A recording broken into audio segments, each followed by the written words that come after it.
I refuse to call Selina a new hero. Everything about this was taken from somewhere else. The hoverboard is from Back to the Future, the looks are a more modest Harley Quinn from Suicide Squad, and her backstory is Kim Possible, and there is no changing my mind. Selina is described as just the girl next door. She's super talented in skateboarding, and she has mastered the hardest tricks, because that is how skateboarding is described. And since she is especially talented in balancing, she was recruited to be a Special Forces pilot, because that's how it works out. So, the girl next door just happens to be an epic skateboarder and joined the Special Forces Air Force. She's also in the Team Rainbow air show team.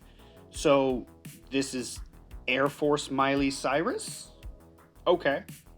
Putting all jokes aside, though, Selina is arguably the best Air Force hero in the game now. Her exclusive ability has two parts to it.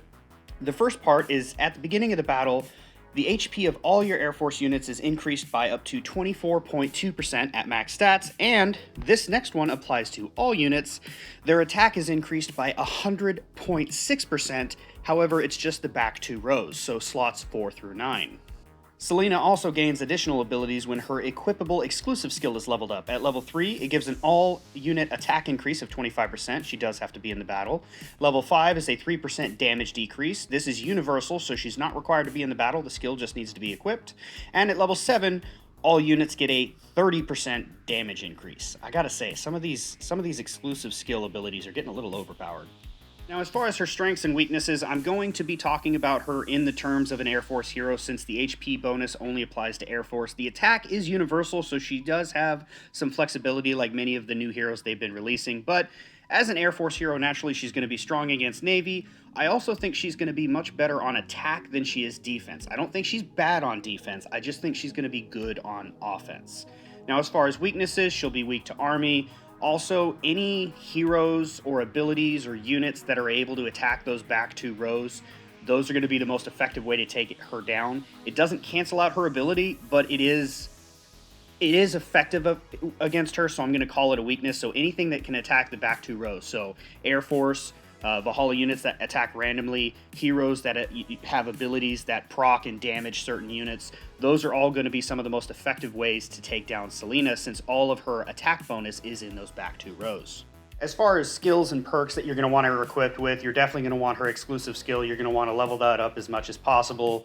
March size increase is always good. Attack and damage increase would also be good skills to have her equipped with. The perks I would recommend, again, treating her like an Air Force hero. There is all unit attack and HP, and then there is Air Force attack and HP. As far as who I would pair with Selina, hands down the best pairing in the game would be Aya. Not only did Aya outperform my expectations when she came out, she also gives a huge health boost to that front row on top of Selina's health boost, as well as the back rows that already have an attack increase now have a chance of proccing Aya's lightning.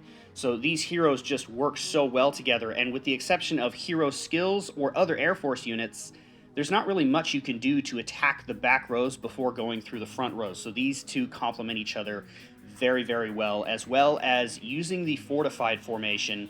These heroes just are perfect together, and Air Force is definitely coming into its own. I gotta say, Selina may be pulling everything together. I'm real happy to see Air Force getting something that can clearly be said, yes, this is the best. Now, if you're running short on purple heroes, of course, Ricardo would be the other recommendation I would give for pairing. If you are a free-to-play player and you don't have access to Aya, I would recommend Suru. Suru is a good pick. She's able to attack all units. I can't seem to find her on my list. Where did she go? There she is.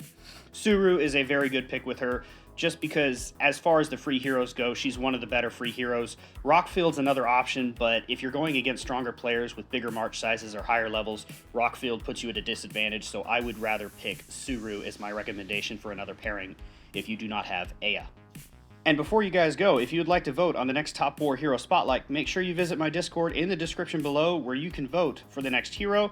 Thank you for watching. Please don't forget to drop a like, and as always, have a fantastic day. Hello, kitty.